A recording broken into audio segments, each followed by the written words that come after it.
أما بعد فأعوذ بالله من الشيطان الرجيم بسم الله الرحمن الرحيم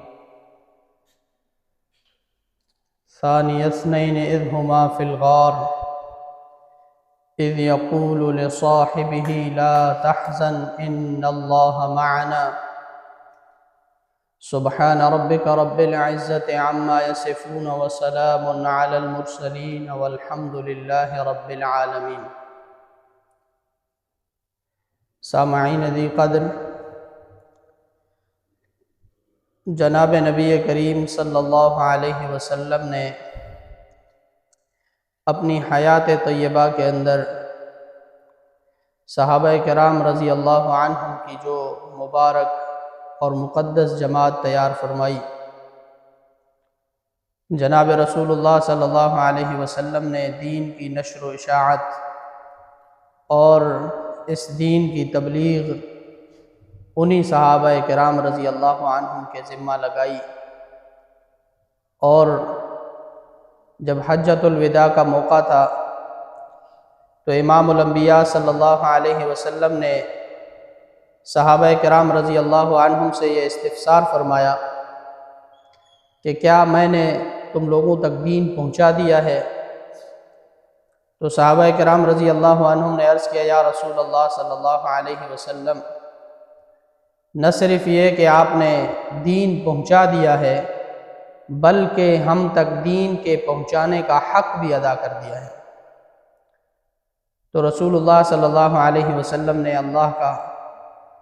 شکر ادا کیا اور حمد و ثنا فرمائی، اور اس کے بعد فرمایا کہ فَلْيُبَلِّغِ الشَّاهِدُ بِالْغَائِبِ،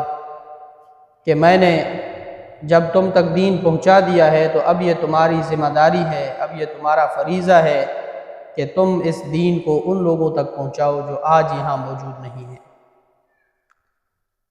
تو گویا اقامت دین اور نشر و اشاعت دین یہ صحابہ کرام رضی اللہ عنہم کا بنیادی فریضہ تھا، جس کے لیے صحابہ کرام رضی اللہ عنہم نے اپنی پوری زندگیاں لگائیں، اور جیسے انہوں نے دین اسلام کو قبول کرنے کے بعد تکالیف برداشت کی، اسی طرح اقامت دین کے لیے بھی انہوں نے اپنے گھر بار مال و اموال کو چھوڑا اور جہاد کے میدانوں میں اور دعوت و تبلیغ کے میدانوں میں وہ سرگردان پھرتے رہے، تاکہ ہم جناب رسول اللہ صلی اللہ علیہ وسلم کے لائے ہوئے دین کو رسول اللہ صلی اللہ علیہ وسلم کے حکم تک پہنچا سکیں۔ تو دیکھیں کہ صحابہ کرام رضی اللہ عنہم سب کے سب اللہ تبارک و تعالیٰ نے ان کے لیے فرمایا کہ رضی اللہ عنہم ورضوا عنہ، کہ اللہ ان سے راضی اور وہ اللہ سے راضی ہیں۔ لیکن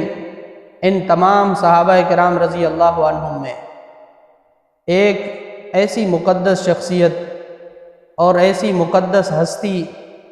کہ جس کا ذکر اللہ تبارک و تعالیٰ نے قرآن حکیم میں بھی فرمایا، اور جو بالاتفاق تمام انبیاء کرام علیہم الصلاۃ کے بعد سب سے افضل الخلق اور سب سے افضل انسان ہیں، یعنی جناب ابو بکر صدیق رضی اللہ تعالیٰ عنہ۔ حضرت ابو بکر صدیق رضی اللہ تعالیٰ عنہ ان لوگوں میں سے تھے جنہوں نے سب سے اول میں اسلام قبول فرمایا، اور جب رسول اللہ صلی اللہ علیہ وسلم نے سب سے پہلے اعلان فرمایا لا الہ الا اللہ کا،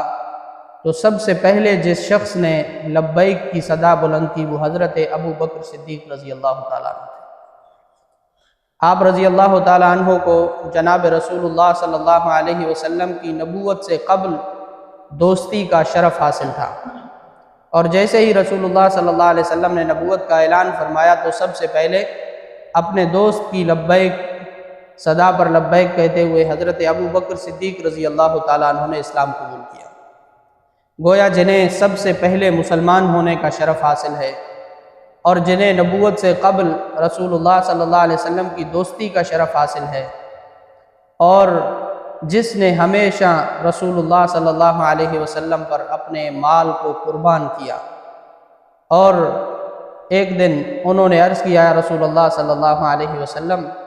یہ میرا مال ہے، آپ اس میں سے اسی طرح خرچ کرتے رہیے جس طرح آپ اپنا مال خرچ کرتے ہیں، کیونکہ ابو بکر کو وہ مال زیادہ پسندیدہ ہوتا ہے جو آپ خرچ کرتے ہیں، اس مال سے بھی زیادہ جو میرے حصے میں بچ جاتا ہے، یعنی جو آپ اپنے دست مبارک سے میرے مال میں سے اٹھا کر خرچ کریں گے، یہ مال مجھے اپنے پاس رہ جانے والے بچ جانے والے مال سے زیادہ پسندیدہ ہے۔ اس جذبے کے ساتھ انہوں نے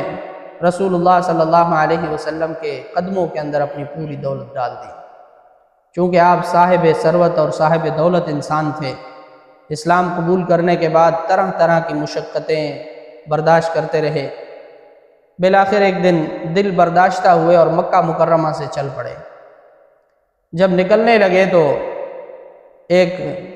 کفار کے سردار تھے، انہوں نے آپ کو پکڑا اور کہا کہ آپ کدھر جا رہے ہیں؟ تو حضرت ابو بکر صدیق رضی اللہ تعالیٰ عنہ نے فرمایا کہ میں مکہ مکرمہ کو چھوڑ کر جا رہا ہوں۔ انہوں نے کہا کہ یہ کیسے ممکن ہے کہ آپ جیسا شریف اور سعادت انسان،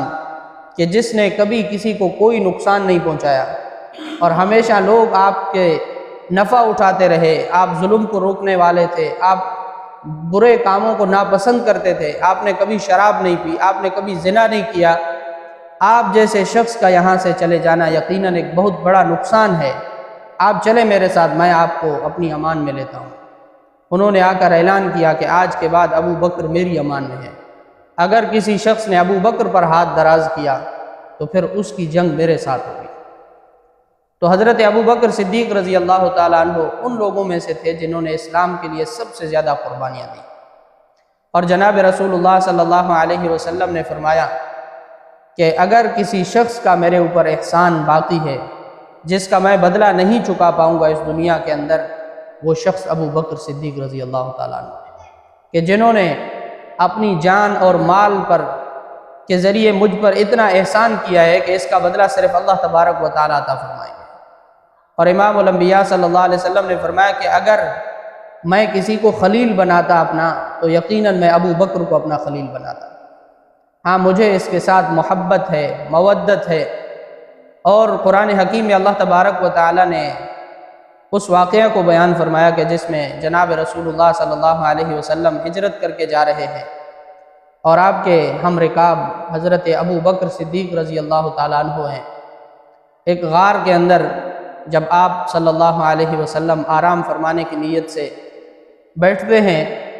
تو حضرت ابو بکر صدیق رضی اللہ تعالیٰ عنہ جب باہر سے کفار کے پاؤں کی آہٹ سنتے ہیں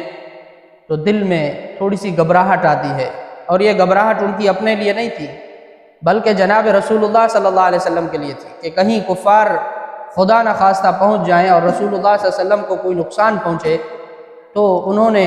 تھوڑی سی گھبراہٹ کا اظہار کیا اور رسول اللہ صلی اللہ علیہ وسلم سے کہا کہ مجھے لگتا ہے کہ وہ پہنچ چکے ہیں۔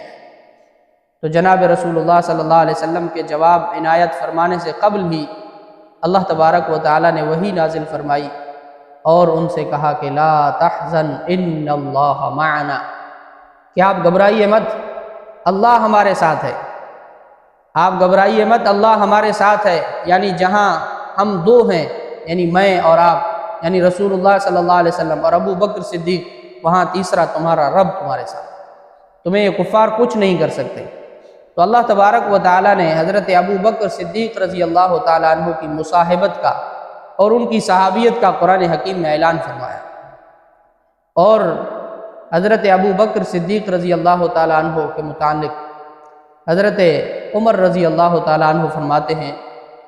کہ آپ سب سے زیادہ اپنا مال رسول اللہ صلی اللہ علیہ وسلم پر خرچ کرنے والے تھے، اور آپ عرب میں سب سے زیادہ بہادر اور شجاع تھے، اور آپ سب سے زیادہ امانت دار تھے، اور آپ سب سے زیادہ با اخلاق تھے، منکسر المزاج تھے، یعنی کوئی شخص کسی بھی طرح سے آپ کا مقابلہ کرنے والا نہیں تھا، کردار میں، اخلاق میں، امانت میں، شجاعت میں، عدالت میں، ہر چیز میں آپ جناب رسول اللہ صلی اللہ علیہ وسلم کا پرتو تھے۔ محدثین کرام نے لکھا ہے کہ دیکھیں حضرت ابو بکر صدیق رضی اللہ تعالیٰ عنہ کو جناب رسول اللہ صلی اللہ علیہ وسلم نے صدیق کا لقب عطا فرمایا، اور یہ کس موقع پر عنایت فرمایا کہ جب رسول اللہ صلی اللہ علیہ وسلم معراج کے مبارک سفر سے واپس تشریف لائے تو آپ صلی اللہ علیہ وسلم نے جب کفار کے سامنے ذکر کیا کہ میں سبحان الذی اسری بعبدہ لیلا من المسجد الحرام الی المسجد الاقصی، کہ رات کے ایک حصے کے اندر میں نے یہاں اپنے گھر سے مسجد اقصیٰ اور پھر مسجد اقصیٰ سے 7ویں آسمان تک اور عرش معلیٰ تک میں نے سفر کیا اور پھر واپس آیا ہوں، اور درمیان میں مشاہدات اور مظاہر دکھائے گئے تو کفار جھٹلانے لگے، اور کفار کی شرارت پن تھی کہ وہ حضرت ابو بکر صدیق رضی اللہ تعالیٰ عنہ کے پاس آئے، اور انہوں نے آ کر کہا کہ ایک شخص ہے کہ جو کہتا ہے کہ میں رات کے ایک حصے میں جو ہے زمین سے لے کر مسجد اقصیٰ اور پھر مسجد اقصیٰ سے 7ویں آسمان تک میں نے سفر کیا ہے، تم ایسے شخص کے بارے میں کیا کہتے ہو؟ تو حضرت ابو بکر صدیق رضی اللہ تعالیٰ عنہ نے فرمایا کہ یہ تو ناممکن ہے کہ کوئی شخص یہ دعویٰ کرے کہ رات کے ایک حصے کے اندر وہ زمین سے مسجد اقصیٰ یعنی بیت المقدس تک اور پھر وہاں سے 7ویں آسمان تک گیا پھر واپس آیا۔ تو وہ ہنسنے لگے، انہوں نے کہا یہی تو ہم کہہ رہے ہیں کہ یہ ممکن نہیں ہے، اور یہ دعویٰ آپ کے دوست محمد الرسول اللہ نے کیا ہے۔ حضرت ابو بکر صدیق رضی اللہ تعالیٰ عنہ نے فرمایا کہ اللہ کی قسم اگر محمد الرسول اللہ نے کہا ہے تو یہ سچ کہہ رہے ہیں، بغیر کسی تصدیق کے۔ یہ نہیں کہا کہ میں چل کے رسول اللہ صلی اللہ علیہ وسلم کی بارگاہ اقدس میں پوچھتا ہوں،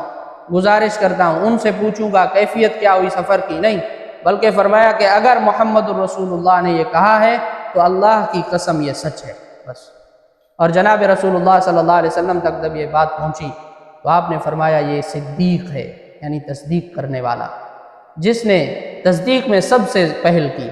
اور کبھی کوئی دلیل نہیں مانگی، اور آپ کا کام تھا تصدیق کرنا۔ اب دیکھیں محدثین کرام نے لکھا ہے کہ آپ کی ان تصدیق کی وجہ سے آپ کو جو صدیقیت کا مقام ملا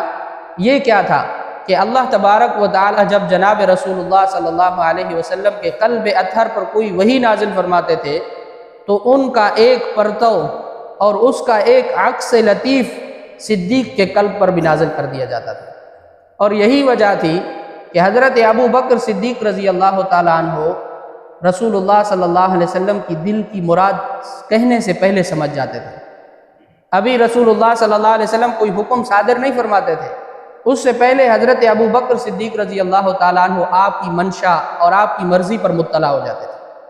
وجہ یہی تھی کہ جب نبی کے قلب پر وحی کا نزول ہوتا تھا تو صدیق کے قلب پر اس کا عکس لطیف اتر جاتا تھا۔ دیکھیں کئی مواقع پر ایسا ہوا کہ جہاں جناب رسول اللہ صلی اللہ علیہ وسلم کی رائے میں اور صحابہ کرام رضی اللہ عنہ کی رائے میں اختلاف ہوا، اور جب بھی اختلاف ہوا تو حضرت ابو بکر صدیق رضی اللہ تعالیٰ عنہ کی رائے وہی تھی جو رسول اللہ صلی اللہ علیہ وسلم کی تھی۔ دیکھیں کہ صلح حدیبیہ کا موقع ہے، کفار کی جانب سے سخت شرائط رکھی جا رہی ہیں کہ جو شخص مسلمان ہو کر آپ کے پاس آئے گا آپ اس کو ہمارے پاس واپس کر دیں گے، اور اگر کوئی شخص آپ لوگوں میں سے مسلمانوں میں سے کافر ہو کر مکے آئے گا تو ہم اس کو واپس نہیں کریں گے، اور آپ ابھی عمرہ کیے بغیر واپس چلے جائیں گے، اور اگلے سال جب آپ واپس آئیں گے تو آپ کی تلواریں نیام میں ہوں گی، آپ بغیر ہتھیاروں کے ہوں گے، صرف ایک تلوار کی آپ کو اجازت ہوگی۔ تو حضرت عمر رضی اللہ تعالیٰ عنہ نے رسول اللہ صلی اللہ علیہ وسلم سے عرض کیا یا رسول اللہ صلی اللہ علیہ وسلم ہم اس قدر سخت شرائط کیوں قبول کر رہے ہیں، ہم ان کے ساتھ جنگ کرتے ہیں۔ تو دیکھا کہ دور درخت کے نیچے حضرت ابو بکر صدیق رضی اللہ تعالیٰ عنہ تشریف فرما ہیں اور لکڑی کے ساتھ زمین کو کورید رہے ہیں۔ صحابہ کرام رضی اللہ عنہم کی آپس میں گفتگو چل رہی ہے، کسی کی رائے رسول اللہ صلی اللہ علیہ وسلم کے ساتھ متفق ہے، کسی کی رائے حضرت عمر کی رائے کے مطابق ہے۔ تو حضرت عمر رضی اللہ تعالیٰ عنہ نے جب دیکھا کہ رسول اللہ صلی اللہ علیہ وسلم فیصلہ فرما چکے ہیں اور اس معاہدے پر رسول اللہ صلی اللہ علیہ وسلم اب کوئی تبدیلی نہیں چاہتے، تو حضرت عمر رضی اللہ تعالیٰ عنہ حضرت ابو بکر صدیق رضی اللہ تعالیٰ عنہ کے پاس آئے، کیونکہ جب رسول اللہ صلی اللہ علیہ وسلم کے مقام ادب کی وجہ سے صحابہ کرام رضی اللہ عنہ کوئی بات نہیں کہہ پاتے تھے تو حضرت ابو بکر صدیق سے کہتے تھے کہ آپ عرض کر دیجئے۔ حضرت عمر رضی اللہ تعالیٰ عنہ حضرت صدیق اکبر کے پاس آئے اور آ کر ان سے عرض کیا کہ آپ رسول اللہ صلی اللہ علیہ وسلم سے کہیے کہ ہم اس قدر سخت شرائط پر کیوں راضی ہیں، کیوں یہ معاہدہ کر رہے ہیں۔ تو حضرت ابو بکر صدیق رضی اللہ تعالیٰ عنہ نے ان کی جانب دیکھا اور کہا کہ اللہ نے یہی فیصلہ فرما دیا ہے۔ گویا وہی ابھی نازل نہیں ہوئی تھی، حضرت ابو بکر صدیق رضی اللہ تعالیٰ عنہ منشاء نبوی کو سمجھ چکے تھے کہ اللہ نے یہی حکم دیا ہے اور یہی وحی کا حکم ہے اور یہ معاہدہ وحی کے ذریعے سے ہو رہا ہے۔ اور جب یہ معاہدہ پایہ تکمیل تک پہنچا تو اللہ تبارک و تعالیٰ نے سورۃ الفتح نازل فرمائی اور فرمایا انا فتحنا لک فتحا مبینا، ہم نے تمہیں فتح عظیم عطا فرمائی ہے۔ اور یہ صلح حدیبیہ کے موقع پر نازل ہے کہ بظاہر ایک معاہدہ ہوا تھا، لیکن یہی معاہدہ پھر بعد میں فتح مکہ کا سبب بنا۔ اب دیکھیں کہ حضرت عمر رضی اللہ تعالیٰ عنہ کی اس کی مصلحت اور حکمت سمجھ نہیں آ رہی تھی، لیکن حضرت ابو بکر صدیق رضی اللہ تعالیٰ عنہ وحی کے نازل ہونے سے قبل رسول اللہ صلی اللہ علیہ وسلم کی مزاج اور منشا کو سمجھ چکے تھے۔ یہی فرق تھا تمام صحابہ میں اور صدیق اکبر رضی اللہ تعالیٰ عنہ میں، کہ آپ ہمیشہ مزاج نبوی کو اور مفہوم وحی کو سب سے زیادہ اخذ کرنے والے تھے، کیونکہ آپ صدیق تھے۔ اور جب سورۃ النصر نازل ہوئی کہ اذا جاء نصر اللہ والفتح ورأیت الناس يدخلون فی دین اللہ افواجا فسبح بحمد ربک واستغفرہ انہ کان توابا، کہ اے پیغمبر صلی اللہ علیہ وسلم، اللہ کی مدد اور نصرت آ چکی اور اللہ کی جانب سے آپ پر فتح آ چکی ہے، اور آپ دیکھیں گے کہ لوگ فوج در فوج آپ کے دین میں داخل ہوں گے، تو آپ تسبیح بیان کیجئے اور استغفار کیجئے، کیونکہ اللہ بخشنے والے ہیں۔ اب جب یہ صورت نازل ہوئی تو تمام صحابہ کرام رضی اللہ عنہ خوشی سے اچھل رہے ہیں اور ایک دوسرے کو سنا رہے ہیں کہ دیکھیں اللہ کی مدد اور نصرت نازل ہو گئی، اور ان قریب اس دین کے لیے جس کے لیے ہم نے مشقتیں برداشت کی، جس دین کے لیے ہمیں گلیوں میں گھسیٹا گیا، جس دین سے پھرانے کے لیے ہمارے سامنے ہمارے بچوں کو قتل کیا جاتا رہا، اب اس دین میں لوگ گروہ در گروہ فوج در فوج داخل ہونے والے ہیں۔ صحابہ کرام رضی اللہ عنہ کو یہ خوشی کا احساس تھا۔ دیکھتے ہیں کہ حضرت ابو بکر صدیق رضی اللہ تعالیٰ عنہ کونے میں بیٹھے ہیں مسجد نبوی کے اور مسلسل روئے جا رہے ہیں۔ اب صحابہ کرام رضی اللہ عنہ کی کیفیت بدل گئی کہ ہم تو خوش ہو رہے ہیں کہ وحی نازل ہوئی، اور حضرت ابو بکر صدیق رضی اللہ تعالیٰ عنہ کس بات پر روئے جا رہے ہیں؟ صحابہ کرام رضی اللہ عنہ قریب آئے اور کر عرض کیا کہ ابو بکر آپ رو رہے ہیں، کیا وجہ ہے؟ ہم تو خوش ہو رہے ہیں کہ اللہ کی وحی نازل ہوئی ہے، اور اللہ نے یہ خوشخبری سنائی ہے جناب رسول اللہ صلی اللہ علیہ وسلم کو کہ اب آپ کے دین کے اندر لوگ فوج در فوج داخل ہونے والے ہیں، اور اللہ کی مدد اور نصرت اور تائید آنے والی ہے۔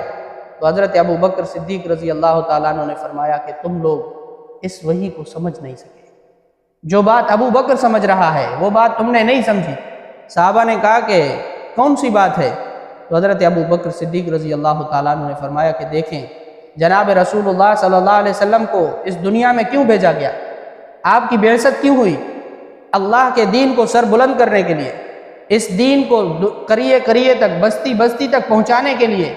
اور جب اب کہ اللہ تبارک و تعالی یہ اعلان فرما رہے ہیں کہ اے پیغمبر ہم اس دین پر نصرت نازل کرنے والے ہیں، لوگ فوج در فوج داخل ہونے والے ہیں، اور آپ سے کہا جا رہا ہے کہ آپ تسبیح بیان کیجئے، استغفار کیجئے،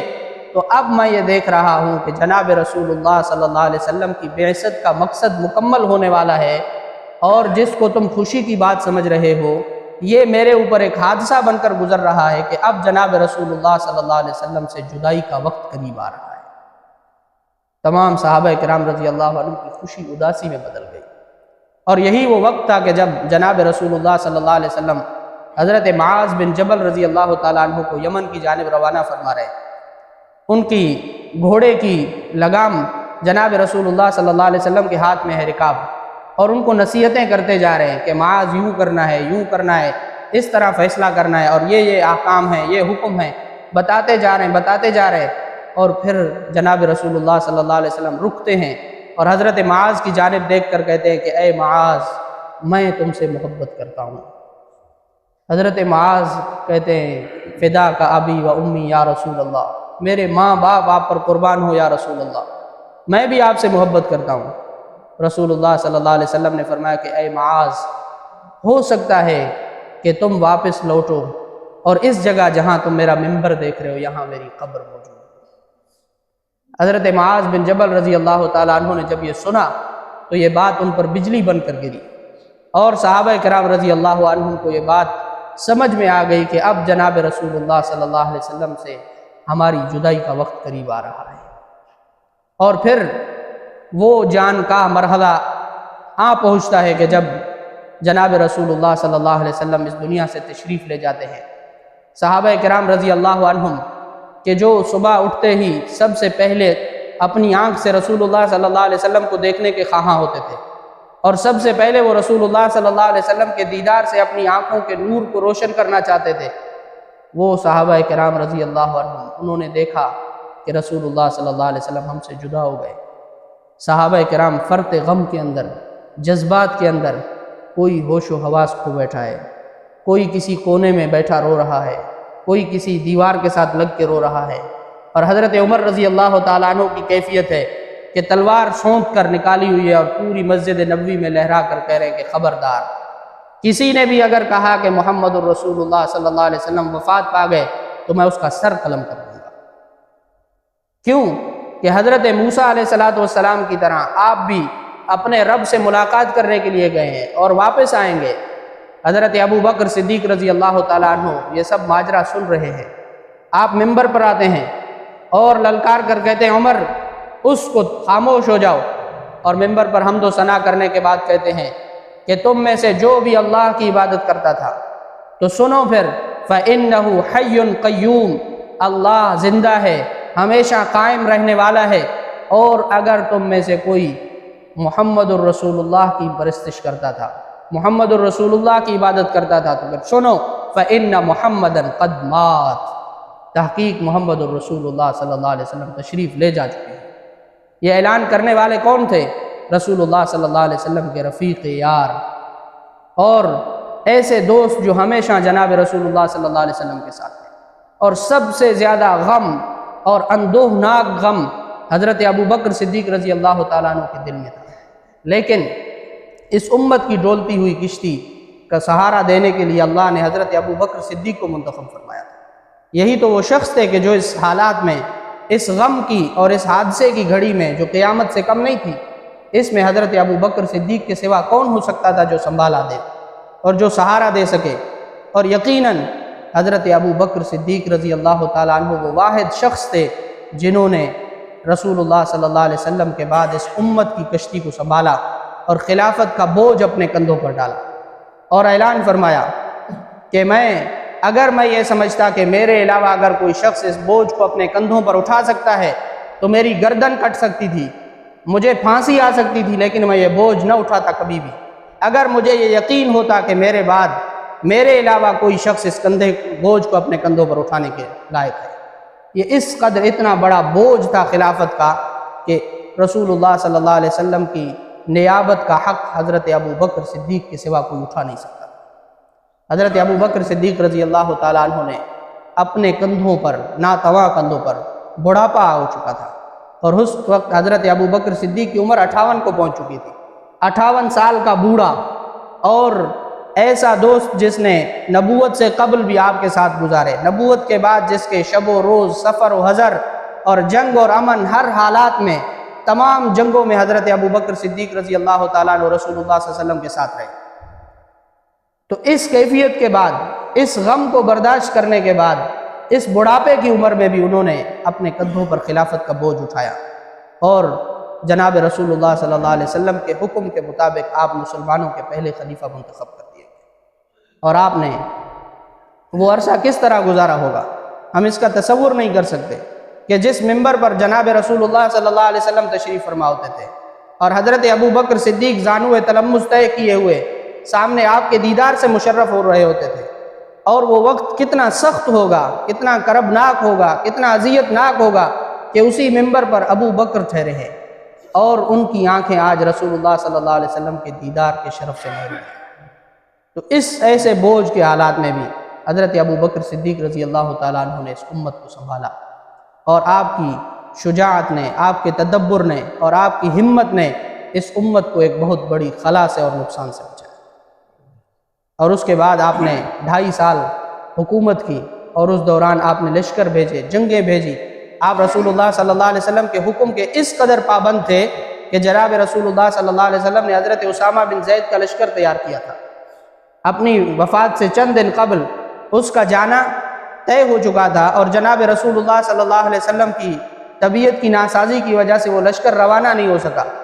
اب جب کہ ابھی رسول اللہ صلی اللہ علیہ وسلم کا جنازہ بھی نہیں ہوا، ابھی نماز جنازہ نہیں پڑھی گئی کہ حضرت ابو بکر صدیق نے خلافت کا پہلا حکم یہی جاری فرمایا، اسامہ کو کہا کہ اپنا لشکر لے کر جنگ پر روانہ ہو گئے۔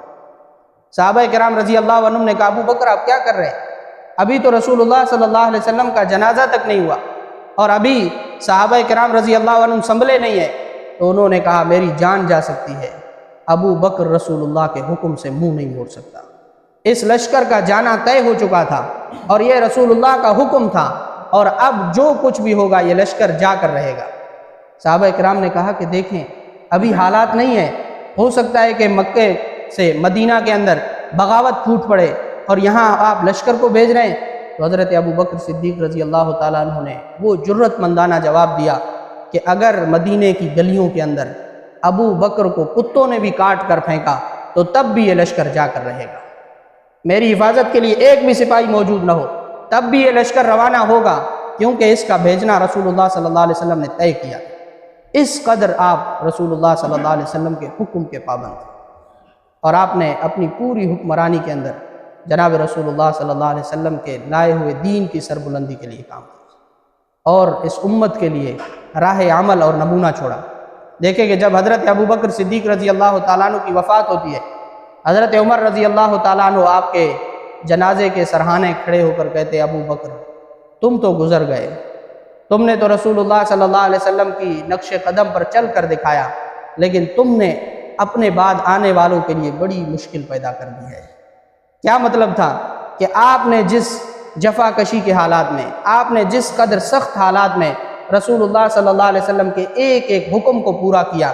ظاہر ہے کہ آپ کا جو خلیفہ ہوگا اس کے لیے اسی طرح پھر آپ کے نقش قدم پر چلنا یہ کس قدر مشکل کام ہوگا۔ یہ حضرت ابو بکر صدیق رضی اللہ تعالیٰ عنہ کی استقامت کو ایک خراج تحسین تھی۔ اللہ تبارک و تعالیٰ سے دعا ہے کہ اللہ تبارک و تعالیٰ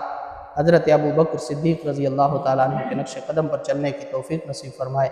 وآخر دعوانا ان الحمد للہ رب العالمین۔